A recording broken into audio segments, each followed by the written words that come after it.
안녕하세요. 저는 평소 사연을 재미있게 듣고 있는 이 채널의 애청자입니다. 오늘은 제 사연을 소개하려고 용기를 내어보았는데요. 긴 이야기가 되겠지만 다들 들어주시겠어요? 남편과 전 크로키 동호회에서 처음 만났어요.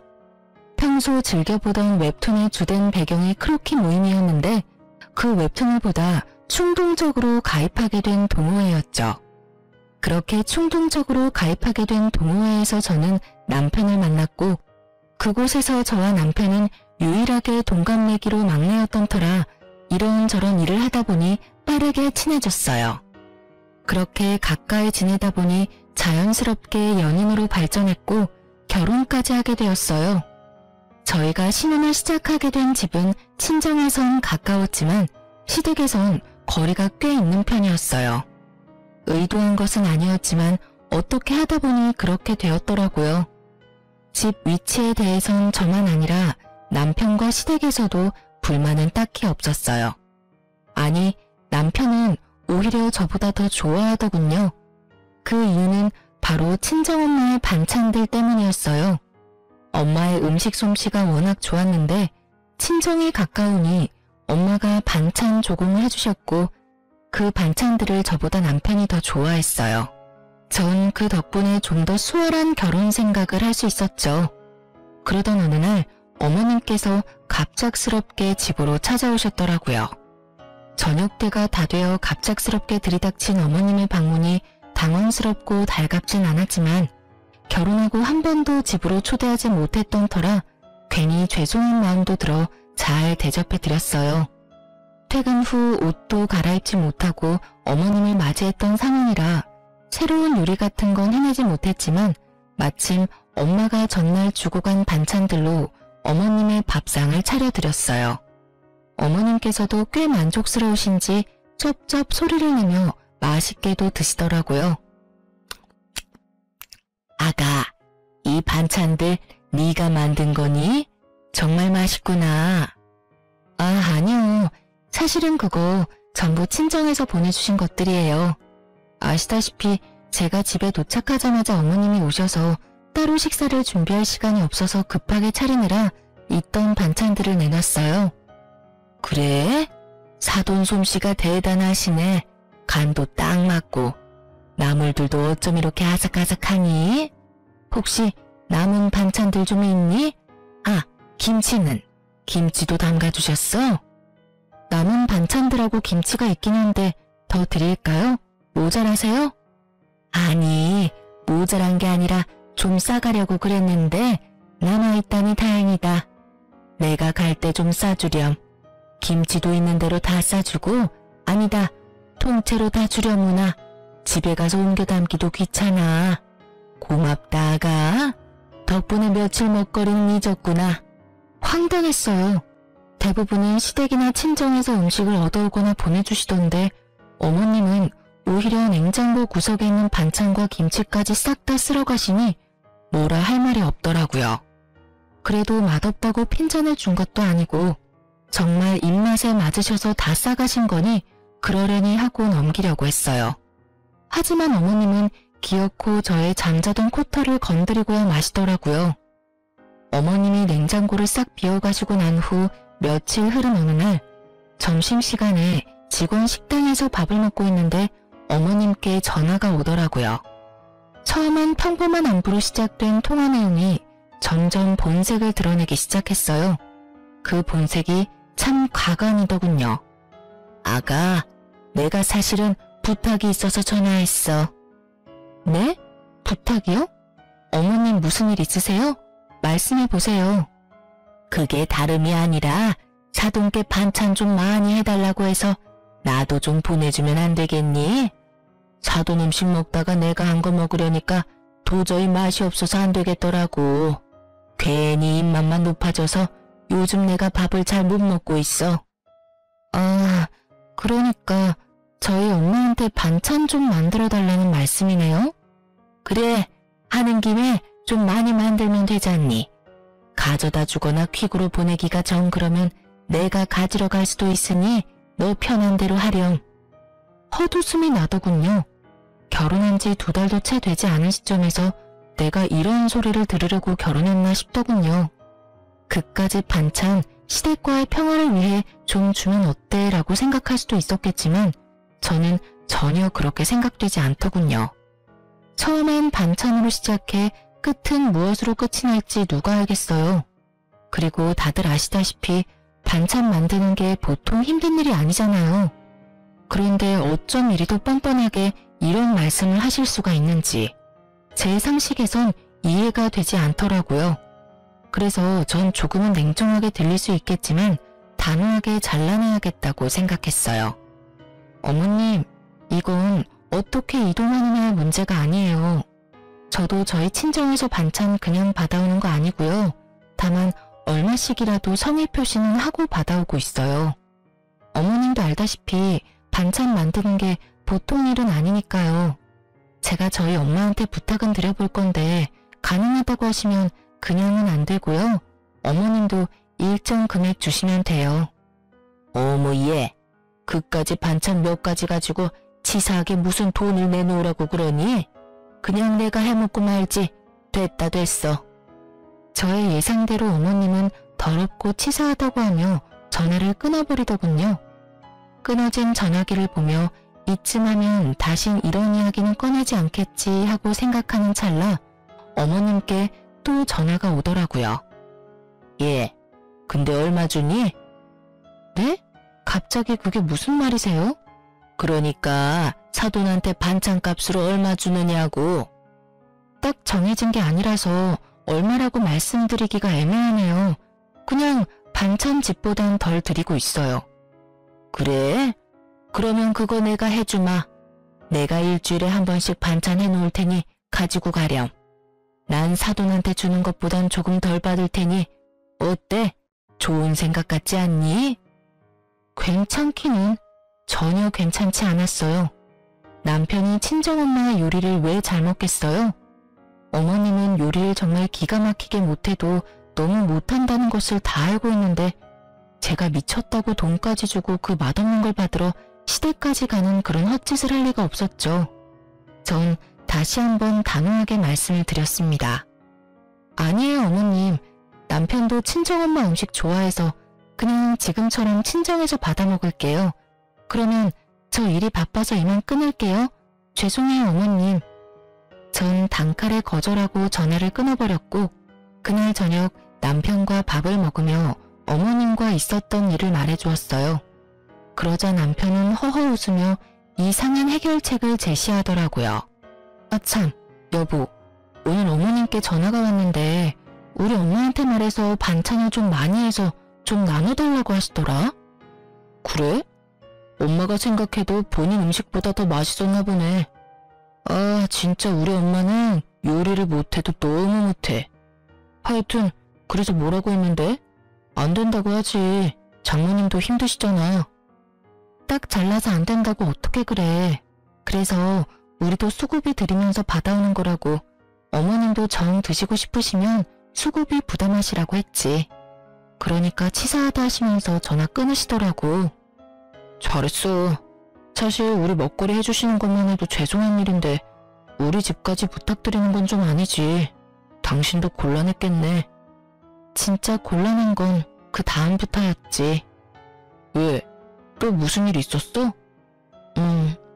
그러고 바로 어머님께 또 전화가 왔는데 글쎄 하시는 말씀이 그래서 우리 엄마한테 반찬값 얼마나 주냐고 물으시더니 어머님께서 일주일에 한 번 반찬해 줄 테니까 그 돈 어머님 달라고 하시더라.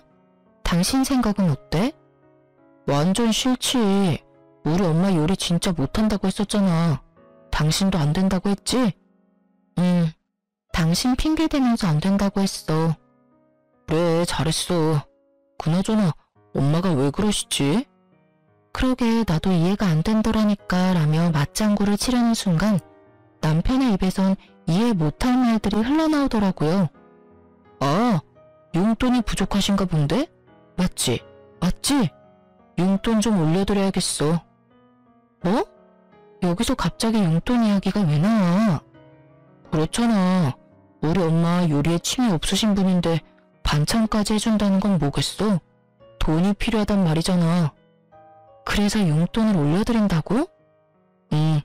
장모님께도 용돈 받고 반찬값 더 드리고 있잖아. 그거랑 같아? 우리 엄만 우리 때문에 고생한다고 더 드리는 거고 어머님은 아니잖아. 지금 드리는 용돈도 과하니까 더 드릴 생각은 하지도 마. 알겠어? 남편은 제 말이 기분이 나빴는지 아무런 대답도 하지 않고 방으로 들어갔고 반찬에서 시작된 사소한 문제는 예상치 못한 방향으로 흘러가기 시작했습니다. 남편은 다음 날부터 무거운 수행을 하는 사람처럼 고갯짓으로 의사소통을 하기 시작했고 정확히 일주일을 가더군요. 그렇게 제 속을 다 뒤집어 놓던 남편은 드디어 입을 열었고 그 한마디로 저의 기분도 상할 대로 상해버렸어요. 앞으로 각자 집은 각자 알아서 챙기자. 일주일 만에 꺼낸 첫마디가 저러하니 저도 더는 남편을 어르고 달랠 마음이 싹 사라졌고 그렇게 하자고 말하곤 함께 관리하던 모든 돈을 공평하게 나눠 가졌어요. 적금, 통장, 투자하던 주식까지도요. 모든 것을 나누고 나니 생활이 심플하고 평화로워지더군요. 평화로운 만큼 대화는 줄었고 대화가 줄자 싸울 일도 없었어요. 물론 애틋함, 다정함, 사랑 이런 것도 없었지만 남편에게 정이 떨어지고 나니 그런 생활도 괜찮다고 생각했는데 전혀 생각지 못한 일정이 다가오더군요. 그건 바로 명절이었습니다. 죽자고 싸운 것도 아니었고 남들이 보기엔 괜찮은 사이였기에 시댁을 안 갈 수도 없는 노릇이었어요. 그래도 아직은 결혼 생활을 하고 있으니 도리는 다하자는 마음에서 시댁으로 향했고 전 그해 명절에 제가 사랑했던 남자가 얼마나 쪼잔한 놈인지 단번에 알 수 있었어요.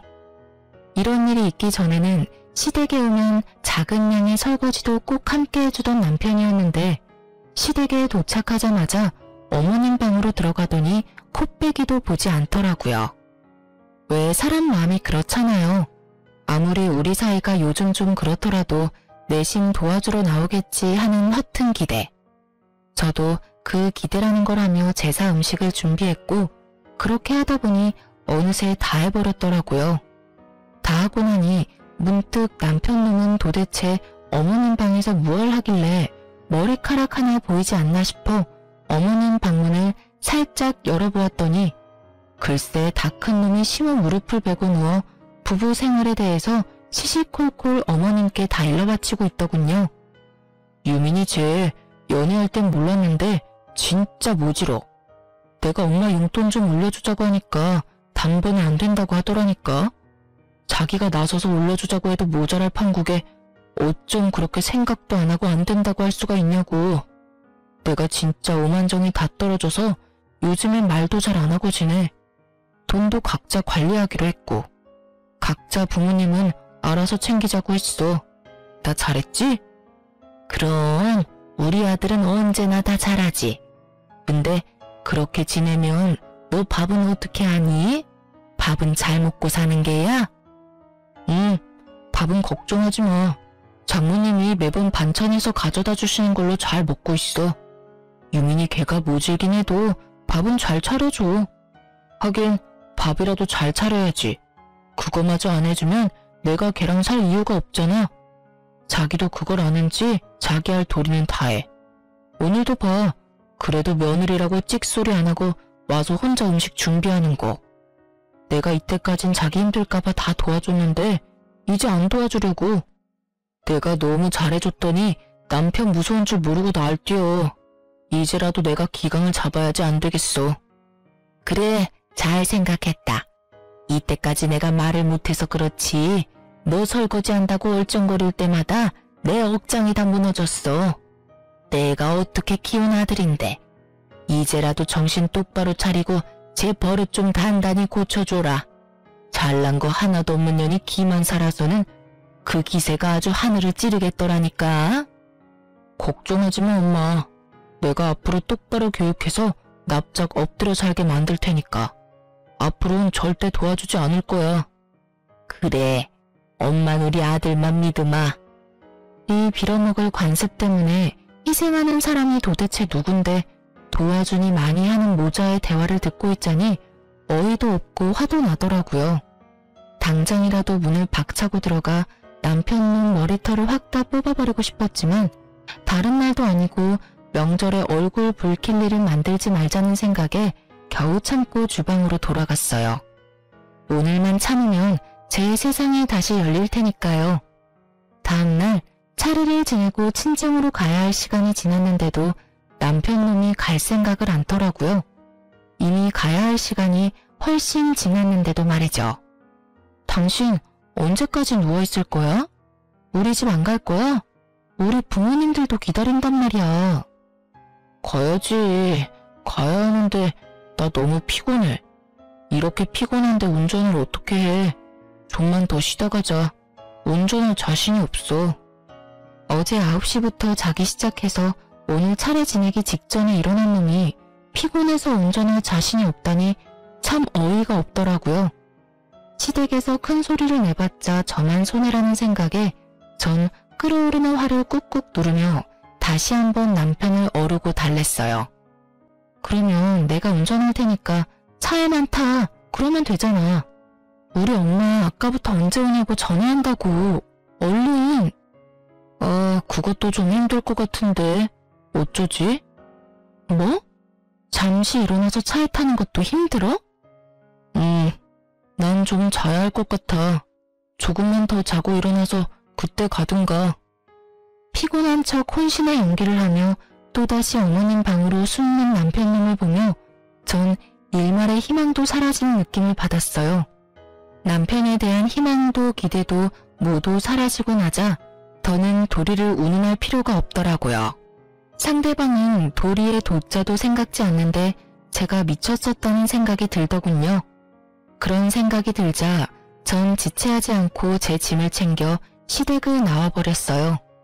그 길로 혼자 차를 끌고 친정에 가버렸죠. 한껏 열받은 얼굴로 혼자 친정에 들어서는 저를 보며 부모님은 적잖게 놀란 눈치셨지만 애써 모른 척하시며 저를 챙겨주시더라고요. 그러면서 혹시나 하시었는지 아빠가 한 말씀 하시더군요. 부부끼리 감정이 격해질 수도 있고 그러다 보면 싸울 수도 있는 게야. 그럴 땐 무조건 참지 말고 조금 떨어져 생각하는 것도 방법이 될 수 있어. 그렇다고 이혼하라는 말은 아니란 걸 알고 있지? 이왕 이렇게 된 김에 화도 좀 가라앉히고 쉬다 가라는 뜻이야. 알겠지 우리 딸? 이혼은 무슨... 그냥 정서방 피곤하다고 해서 혼자 온 거야. 아빠 말처럼 나도 엄마 아빠 품에서 푹 쉬다 가려고. 그래, 그러면 푹 쉬어. 먹고 싶은 거 있으면 네 엄마한테 해달라고 하고. 제 말에 속아 넘어가 주신 아빠는 저에게 푹 쉬라고 하시며 다시 한번 이혼은 신중히 생각하라고 하시더라고요. 사실 그때 당시 이혼을 심각하게 고민하고 있었는데 그렇게 말씀하시니 다시 한번 생각해보자 싶더군요. 남편을 어르고 달래서 잘 살아보자는 것이 아닌 그냥 있는 듯 없는 듯 지금처럼 한 집에서만 사는 동거인 정도로 더 지내보기로요. 아직은 이혼할 순간이 아니라는 생각이 더 강했던 것 같아요. 전 혼자만의 시간을 보내며 친정에서 휴식을 취했고 그 휴식을 취하는 동안 남편에게 전화가 그야말로 미친 듯이 오더군요. 전 단 한 통의 전화도 받지 않았고 그렇게 연휴는 지나가고 있었어요. 남편은 결국 연휴가 끝날 때까지 친정에 오지 않았고 전 남편이 원하는 대로 아주 공평하게 결혼 생활을 해주기로 다짐을 하게 되었죠. 이젠 도리 따위 생각하지 않고 시댁엔 발길조차 하지 않겠다고 말이에요. 그렇게 시간은 흘러 연휴 마지막 날. 전 그대로 친정에 눌러앉고 싶은 충동을 뒤로한 채 늦은 저녁 집으로 돌아갔어요. 현관문을 열고 집으로 들어서니 언제 온 것인지 알 수 없는 남편님이 집을 아주 엉망진창으로 어질러 놓은 채 소파에 앉아 텔레비전을 보고 있더라고요. 발 디딜 틈도 없는 곳에서 맥주나 마시며 텔레비전 보는 꼴을 보는데 욕하는 것조차 시간 낭비로 느껴지더군요. 전 염치라는 것도 없이 저를 노려보고 있는 남편의 눈빛을 깡그리 무시한 채 방으로 들어와 씻고 그대로 침대에 누워버렸어요. 예상을 벗어난 제 행동에 남편은 적잖게 당황했는지 구시렁거리며 거실을 치우는 소리가 들려오더라고요.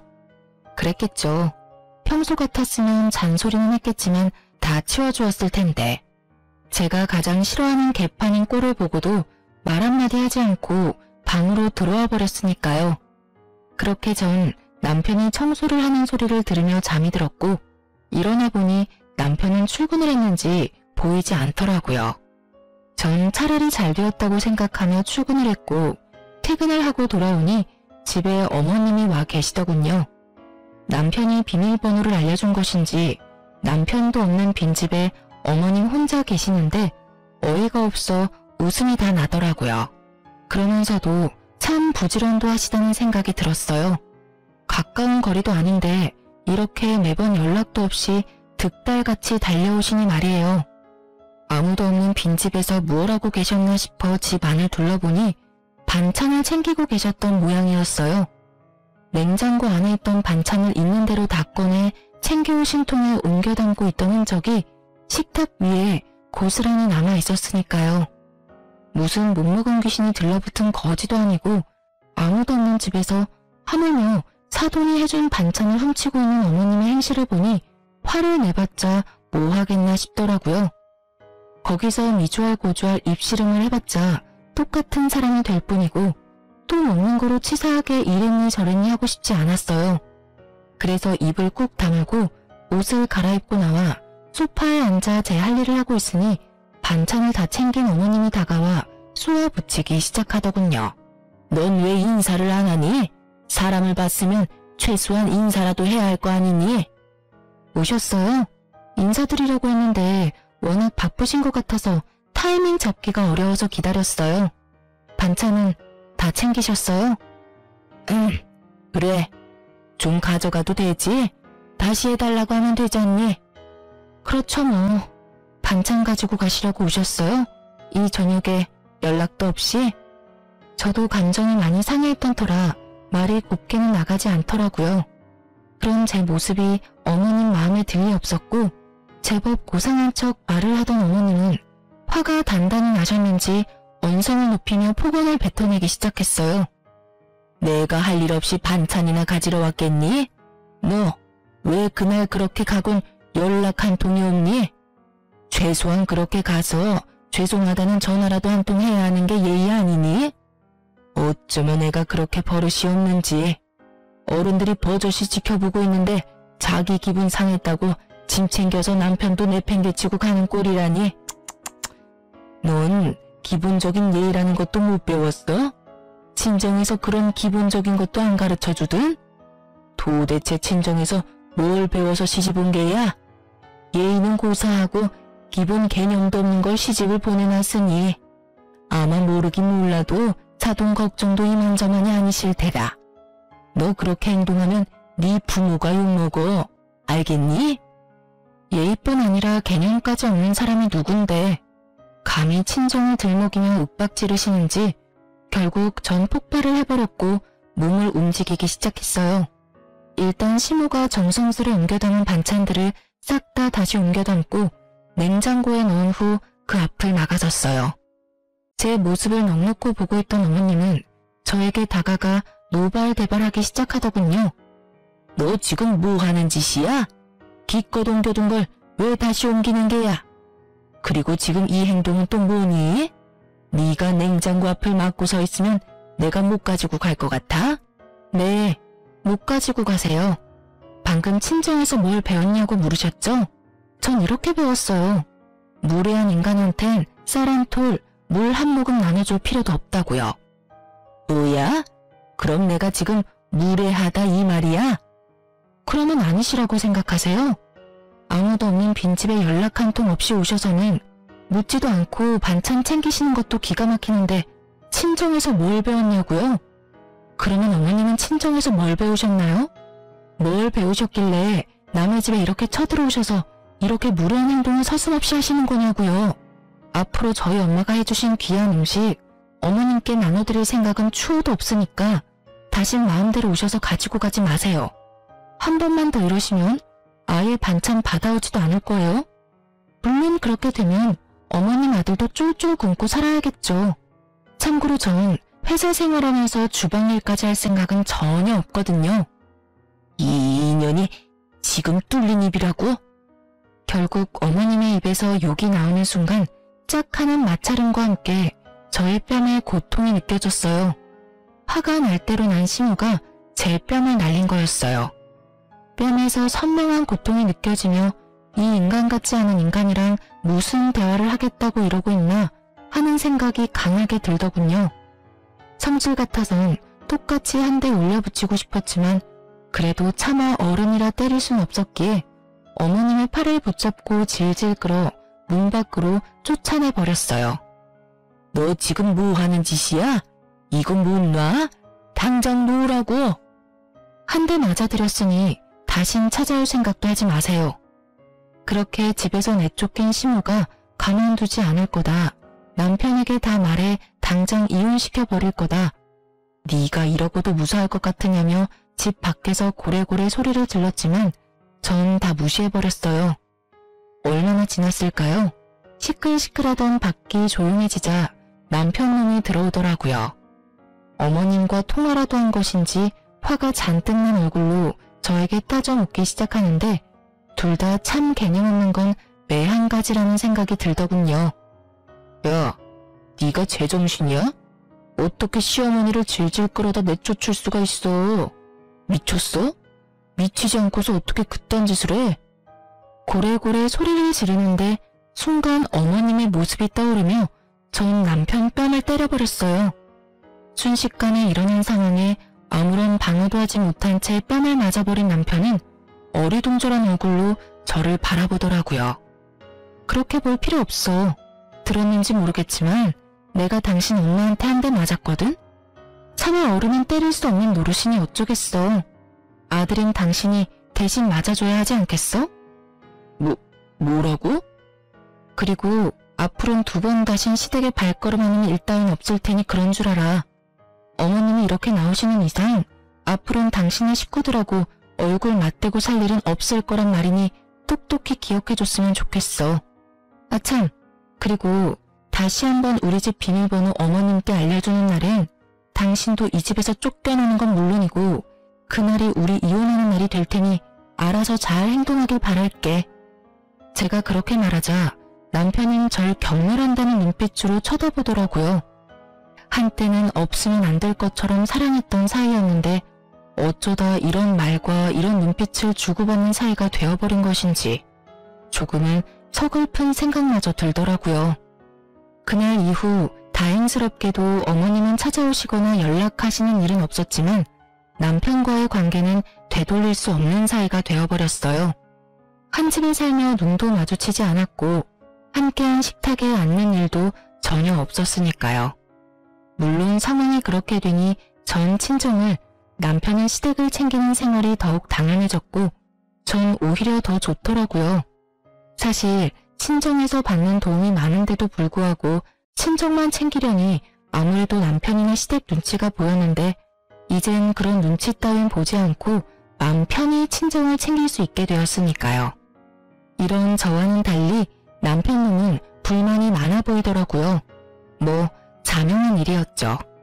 시댁의 크고 작은 행사에도 전혀 참여하지 않을 뿐 아니라 집안에서도 전 딱 제 몫의 것만 빨고 치우고 먹고 했으니까요. 저에겐 손해볼 것이 하나 없는 생활이 이어지던 어느 날 어김없이 제사가 다가왔고 퇴근 후 전 당연히 시댁으로 가지 않고 집으로 돌아왔어요. 시댁에서 설마 하며 저를 기다리던 남편은 퇴근 시간이 지나도 제가 오지 않자 전화가 오기 시작했고 제가 무시를 하니 남편 대신 어머님에게서 전화가 오기 시작하더군요. 그마저도 무시하자 번갈아 가면서 전화가 오기 시작하는데 그 시간에 제사 준비나 하지 하는 생각이 들더라고요. 그렇게 끊기지 않고 울리는 전화기를 식탁에 올려두고 집안일을 하는데 친정 엄마가 집으로 오셨어요. 마침 근처에 볼 일이 있었는데 오신 김에 반찬을 두고 가려고 오셨다고 하시더라고요. 그렇게 바리바리 싸서 오신 엄마는 딸이 힘들까봐 차곡차곡 냉장고에 다 정리해서 넣어주시고 전 그런 엄마를 보는데 왜인지 눈물이 왈칵 쏟아져 급히 화장실로 들어가 마음을 진정시키고 나오던 그때였어요. 엄마가 제 휴대전화로 통화를 하고 계셨는데, 아니 정확히는 엄마는 아무 말도 하지 않으시고 듣고만 계셨고 상대방이 일방적으로 쏘아붙이기 시작하는데 굳이 묻지 않아도 누구인지 단번에 알 수 있겠더군요. 얼마나 소리를 질러대는지 그 목소리가 크게 울리고 있었으니까요. 시모는 전화를 받은 엄마가 당연히 저일 거란 착각을 하고 욕설을 내뱉기 시작했고, 한번 시작한 말은 굳이 엄마에게까지 알리고 싶지 않았던 사실을 알리고야 말았어요. 여보세요? 여보세요? 여보세요라는 말이 나오니 지금? 너 진짜 제정신이 아니구나. 어떻게 며느리가 돼서 한 집안의 제사를 무시할 수가 있어? 내가 이날 이때까지 살면서 너같이 되먹지 못한 년은 보지를 못했다. 도대체 넌 뭘 믿고 이렇게 막 나가는 게야? 그때 한 대 맞은 걸로는 정신을 못 차리겠든? 아예 그 머리털을 다 뽑아놔야 정신을 차릴 것이야. 내가 당장 가서 그 머리털 다 뽑아놓기 전에 얼른 와서 제사 준비해. 정말 딱 이렇게 말하고선 전화를 끊어버리셨고 엄마는 큰 충격에 빠지셨죠. 딸이 시댁에서 이런 취급을 받고 있는 것도 기가 막히는데 맞았다는 사실까지 알게 되었으니 어떤 말을 꺼내야 할지도 막막하더라고요. 일단 휴대전화부터 되찾아야겠다는 마음에 엄마에게 다가서는 찰나 아직 엄마 손에 있던 제 휴대전화에서 문자 알림음이 울렸고 엄마는 전화기를 빼앗으려는 제 손을 피해 그 문자를 확인하시고야 마셨죠. 평소 귀찮아 잠금을 다 풀어놓은 것이 화근이었어요. 너 진짜 미쳤어? 당장 안 와? 아무리 요즘 우리가 남보다 못한 사이라고 해도 제삿날엔 도리는 다 해야 할 것 아니야. 지금이라도 늦지 않았어. 당장 기어와서 잘못했다고 싹싹 빌고 제사 준비해. 머리 조아리고 일이나 하란 말이야. 알겠어? 당장 와. 당장. 엄마의 분노에 기름을 들이붓는 문자에 제가 아무 말도 하지 못하고 우물쭈물하며 엄마 눈치를 살피고 있자 엄마는 저를 꼭 안아주시며 이렇게 말씀하셨습니다. 너 이혼해. 그렇게 말씀하시는 엄마의 몸이 떨리고 있더군요. 저는 이 떨림을 누구보다 잘 알고 있었어요. 엄마가 진짜 화가 나셨을 때의 떨림. 치를 떤다고들 하시죠? 딱 그 떨림이었어요. 네가 이때껏 이런 취급을 받으면서 왜 참고만 있었는지 엄마가 잘 알아. 아빠 때문이지? 아빠가 워낙 이혼 이런 거에 예민하잖아. 요즘 아빠 몸도 안 좋은데 나까지 보태기 싫었어. 이 미련한 거사. 그렇다고 이걸 다 참고 있어? 너 이렇게 사는 거 알면 아빠 더 속상해. 엄마랑 아빠가 옛날 사람이라 이혼에 부정적인 건 맞지만 그렇다고 해서 이런 대우 받으면서 참고 살라는 말은 아니야. 그러니까 이혼해 당장. 아빠한테는 엄마가 알아서 말할 테니 걱정하지 말고. 알겠어. 그렇지 않아도 이혼하려고 생각은 하고 있었어. 그래, 그건 그렇고 이 새끼는 언제 집에 오니? 오면 그 면상 좀 보고 가야겠어. 내가 이때껏 해먹인 밥이 얼만데 감히 집까지 깬 너한테 이따위 말을 해? 와서 일이나 하라고? 진짜 미친 게 누군데 누구한테 미쳤다고 하는 거야? 엄마, 진정해. 나한테 다 생각이 있으니까. 제발 나 믿고 오늘은 그냥 돌아가줘.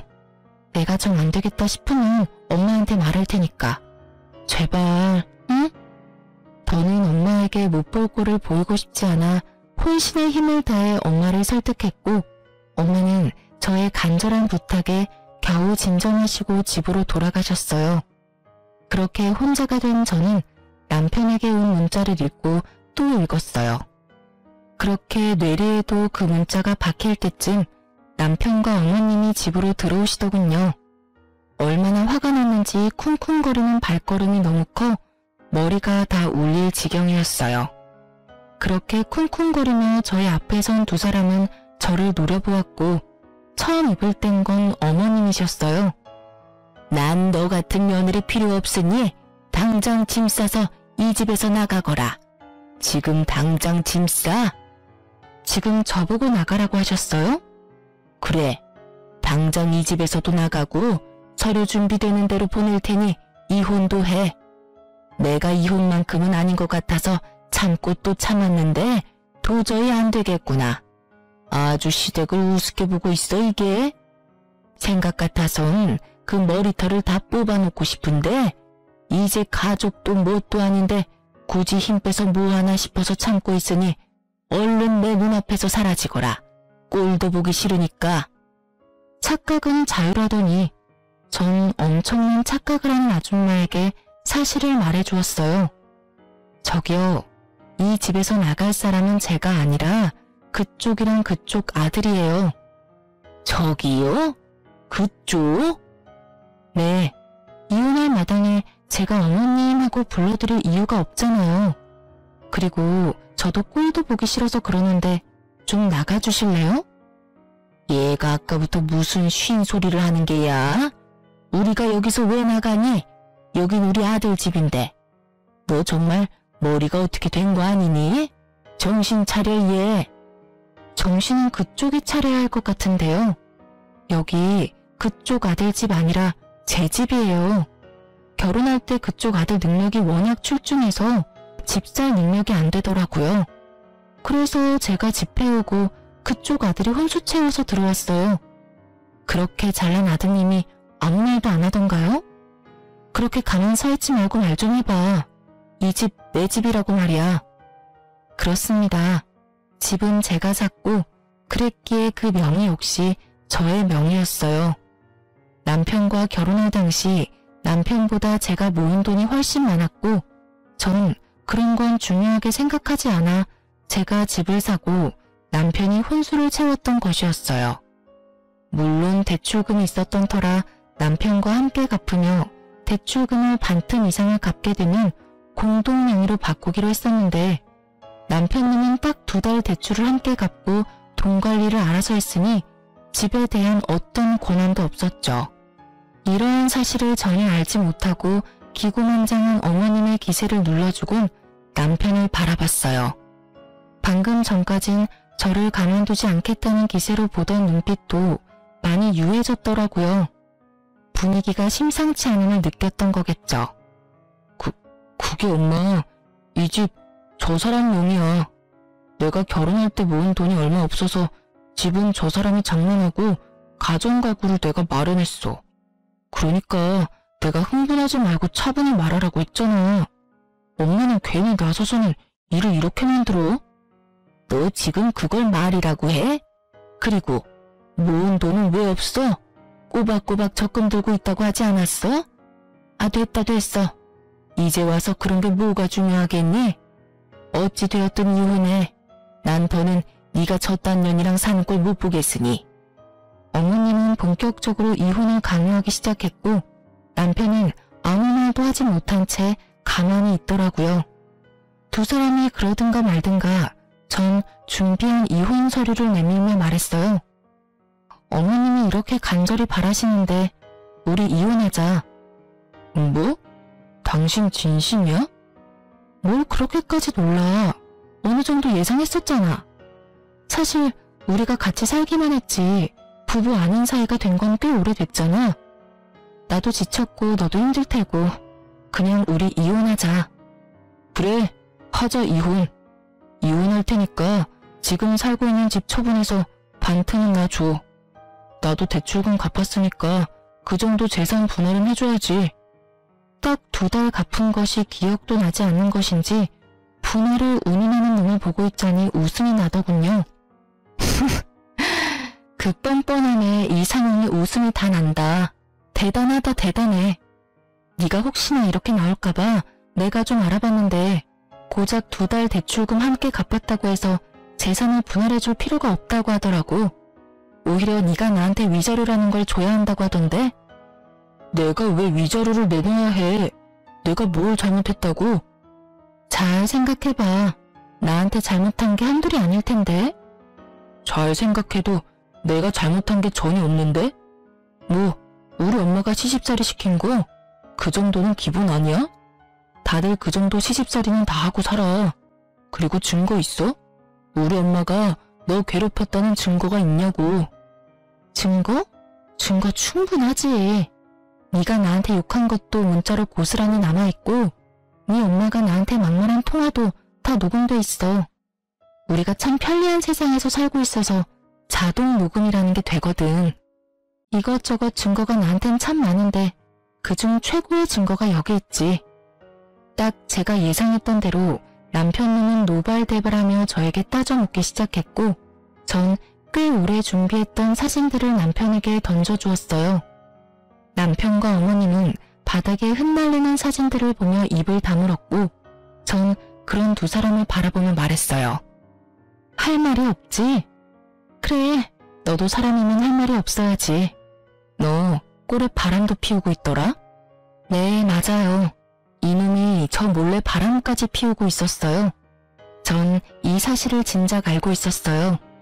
남편은 저희가 처음 만났던 크로키 동호회에 계속 나가고 있었는데 간도 크게 거기에서 바람을 피우고 있더라고요. 당연히 그 동호회엔 저와 친한 사람들도 있었기에 남편의 외도 소식은 제 귀에도 들려왔고 제가 믿지 않자 사진까지 보내주어서 모든 사실을 알게 되었죠.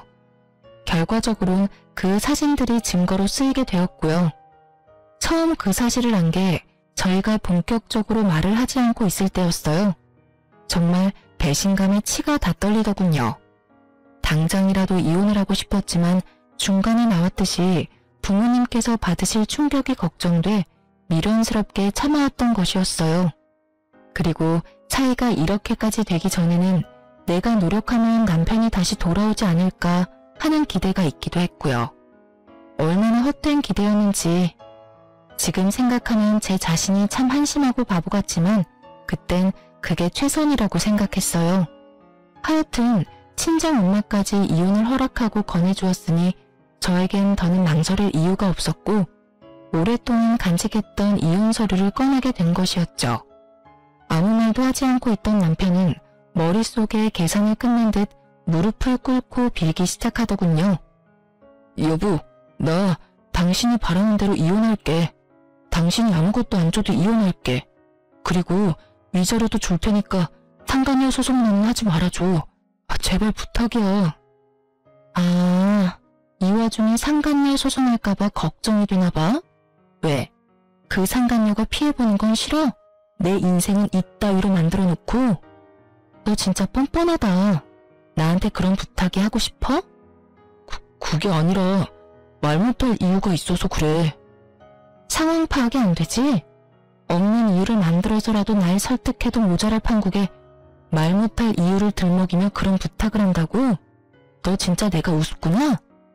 이 와중에도 상간녀부터 챙기나 싶어 기가 막히는 그 순간 남편의 입에선 더욱 기가 막히는 말들이 흘러나오더군요.